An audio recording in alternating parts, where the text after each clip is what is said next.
अपभ्रंश के दूसरे पड़ाव पर। ठीक है बच्चों, अपभ्रंश के जब दूसरे पड़ाव पे हम लोग चलते हैं तो हम लोग पाते हैं कि सौसेनी के बाद जो आया वो अर्धमागधी आया। क्या आया? अर्धमागधी। अब हम लोग अपभ्रंश के दूसरे पड़ाव पे चलते हैं जिसमें अपभ्रंश का दूसरा पड़ाव जो है वो है अर्धमागधी का। किसका है बच्चों? अर्धमागधी। इसके अंतर्गत एक उपभाषा आता है, ठीक है, जिसे हम लोग किस नाम से जानते हैं? इसे हम लोग, ठीक है, ये हो गया हमारा बच्चों, ये क्या हो गया? अर्धमागधी क्या हो गया बताइए? ये अपभ्रंश का भेद में हो गया। और ये जो पूर्वी हिंदी है ये किसमें हो गया बच्चों? किसमें हो गया बताइए? ये उपभाषा हो गया। अब बात आता है कि पूर्वी हिंदी से कौन कौन सी बोली प्रभावित है, या कौन कौन सी बोली पूर्वी हिंदी में आती है? तो इसमें 3 बोलियां आती हैं। कितनी बोलियां आती है? 3। इसे आप अंग्रेजी में ABC कह सकते हैं, ठीक है, या इसे अब 36 कह सकते हैं। पूरब में अब 36 का आंकड़ा चल रहा है, अब 36। इसका मतलब क्या है? इसका मतलब अ से मतलब अवधि, ब से मतलब बघेली। बघेली भी बोली होता है, बोलिया भाषा क्रम में रख सकते हैं। बघेली, बघेलखंड, ठीक है, झांसी बुंदेलखंड के आसपास के क्षेत्रों के अंतर्गत। हाँ ठीक है, तो बघेली भी आपकी बोली के अंतर्गत है। बघेली भी क्या है? बोली। और ये अंतिम जो है वो आपका क्या है? रायपुर जो क्षेत्र है, छत्तीसगढ़ रायपुर है ना, तो इसे हम लोग क्या कहते हैं? छत्तीसगढ़ी। क्या कहते हैं? छत्तीसगढ़। तो इसके अंदर 3 बोलियां आती है। कौन कौन सी? अवधी, बघेली और छत्तीसगढ़ी। इसको नोट करिए, फिर आगे चलते हैं। बहुत सिंपल सा, ठीक है, देखिए ABC, A से अवधी, B से बघेली, C से छत्तीसगढ़ी। या अब 36 हो गया दूसरा भेद। तो 2 भेद हो गए हम लोग के, है ना? कौन कौन से हो गए? कौन कौन से भेद हो गए बच्चों बताइए? पहला क्या हुआ? सौसेनी हो गया। दूसरा क्या हो गया? अर्धमागधी। ठीक, इसमें पश्चिमी हिंदी उपभाषा आया था, पश्चिमी हिंदी, और एक कौन सा? नहीं बेटा, राजस्थानी उपभाषा की बात कर रहे हैं, है ना? और इसमें एक उपभाषा आया, कौन सी? पूर्वी हिंदी। अब हम लोग अपभ्रंश के तीसरे पड़ाव पे चल रहे हैं, है ना? अच्छा, पश्चिमी हिंदी में कितनी बोलियां मिली थी? 5। और राजस्थानी में कितनी मिली? 4। और पूर्वी हिंदी में, ठीक है, 3 मिली। कितनी मिली? 3। ये हमारी बोलियां मिल रही हैं। क्या मिल रही हैं? बोलियां। ये उपभाषा हो गया। तो कितनी उपभाषा हो गए? 3 उपभाषा हो गए ना? क्या क्या? पश्चिमी, राजस्थानी हिंदी, पूर्वी हिंदी। यानी बात करें तो 2 दिशा एक स्थान, 2 दिशा, पूर्व और पश्चिम दिशा हो गया, और राजस्थानी एक स्थान हो गया। बात क्लियर? आगे चले इसके अगले पड़ाव पे चलते हैं। मिटाइए इसको।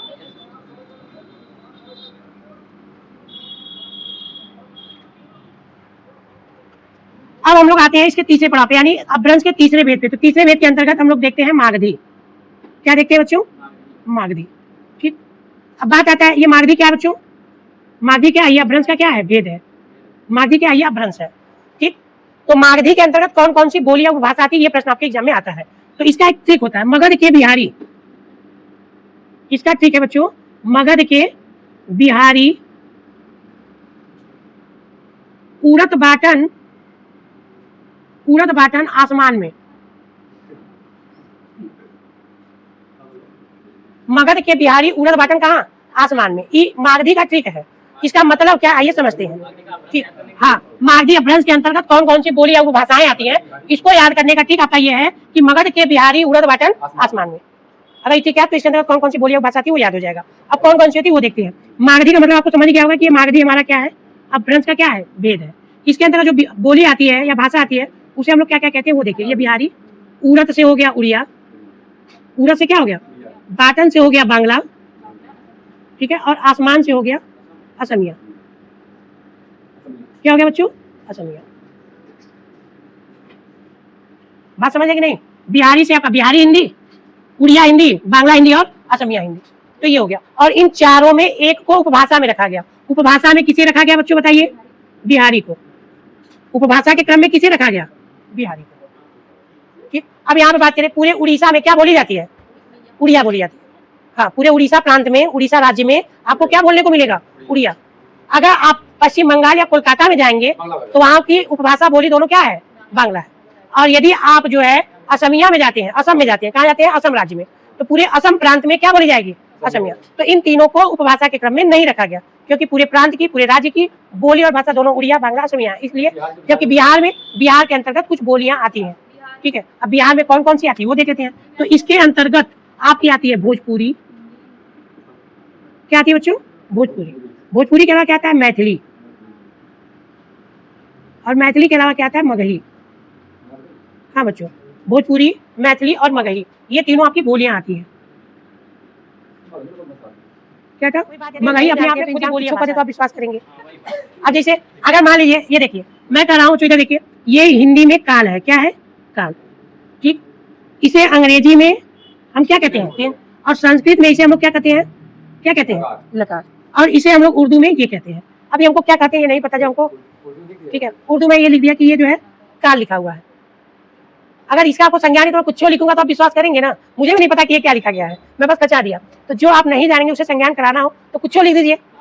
तो चीजें वो है, तो ये चीजें भाई अगर मुझे संज्ञान नहीं है तो आप कुछ भी कहेंगे हम विश्वास कर सकते हैं, कोई ये बात नहीं होता है, ठीक है। अब जिसका आपको संज्ञान देगा वो अपना की सारी भाषाएं आती है, पूरे स्टेज पे जाके बोला कि मैं दुनिया की सारी भाषाओं को बोल सकता हूँ, ठीक है। तो जो व्यक्ति माइक उनसे लिया था बुला रहा था, ठीक है भैया आप जो है असमिया बोलकर दिखाइए, कहा था असमिया, करा क्या असमिया, इसका कुछ नहीं बोला, करा क्या अंग्रेजी बोले, कहा अंग्रेजी, करा कि मुझे उर्दू मतलब ये उर्दू बोले तो उर्दू आ गया, अंग्रेजी बोले तो अंग्रेजी आ गया, तो कहा मुझे दुनिया की सारी भाषाएं आती है, तो करा कि असमिया बोलकर दिखाया, तो करा असमिया। ये तो चीजें वो अलग है, इसको नहीं करते, ये आप इसको लिख सकते हैं, क्लियर हुई, ठीक है। अब यहाँ पर देखिए ये मागधी क्या है बच्चों, हमारा मागधी क्या है, अभ्रंश। इसके अंतर्गत कौन सी उपभाषा आती है, कौन सी उपभाषा आती है बताइए ना भाई, ये आपका क्या है, देखिए ये क्या है, उपभाषा है, ठीक। बिहारी अंतर के अंतर्गत कौन कौन सी बोलियां आती हैं, मगही, मैथिली, तो ये आपको ध्यान रखना। अब यदि आपसे पूछे मैथिली किस अपभ्रंश से प्रभावित है, मागधी से।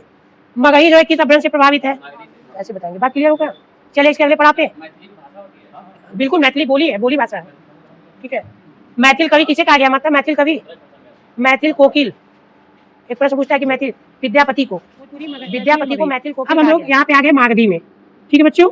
तो मागधी में आपको एक अपभ्रंश का भेद मिला जिसे आप क्या किस नाम से जानते हैं, बिहारी हिंदी। और इसके अंतर्गत एक बोली आती है, 3 बोलियां आती है, कितनी बोलियां आती है, 3, ये आपको पता होना चाहिए, ठीक। अब हम लोग इसके अगले पड़ाव पे चलते हैं। ये बेटा ये भाषा है, ये क्या है, क्या बिहारी भाषा, उड़िया भी भाषा, बांग्ला भी भाषा, उपभाषा में आ गया। इसको बिहारी को उपभाषा में रख दिया गया, क्यों रख दिया गया, क्योंकि पूरे बिहार प्रांत में भोजपुरी भी बोली जाती है, मतही भी, मगही, मैथिली बोली जाती है और मगही, ये सब बोलियां बोली जाती हैं, इसलिए इसमें 3 तो बोलियां आ गई, इसीलिए इसे उपभाषा में रख दिया।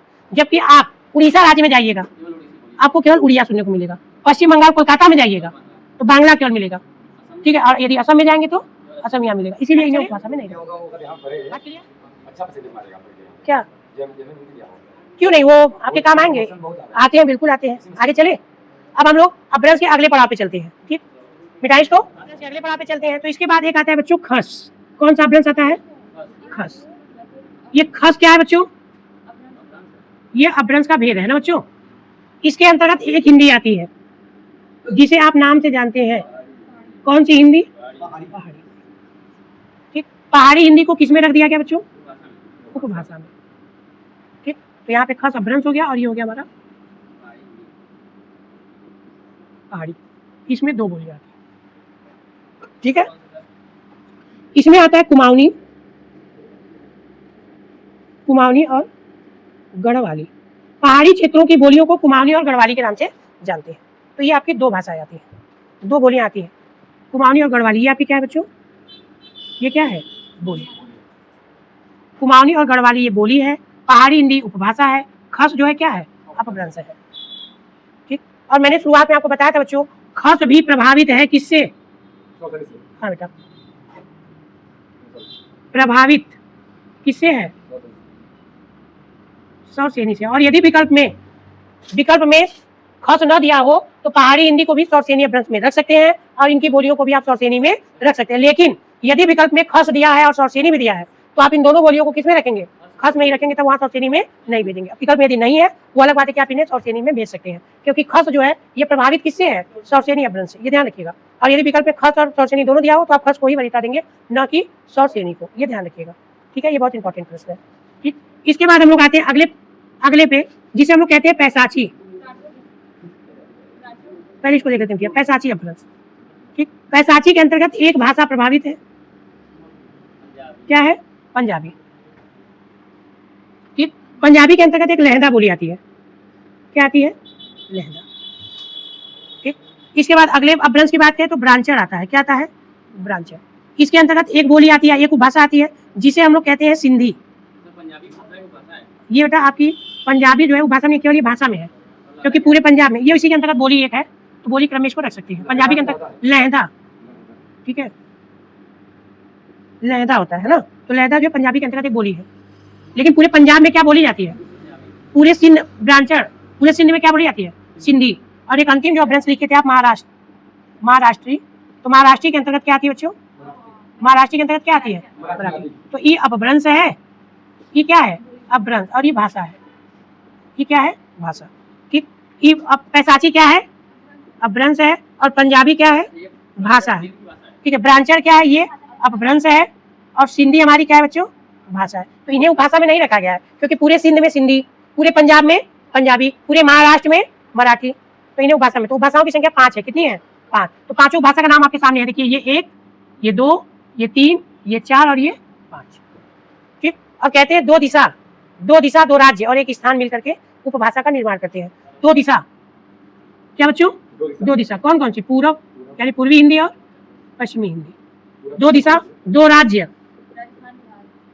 बिहार और राजस्थान।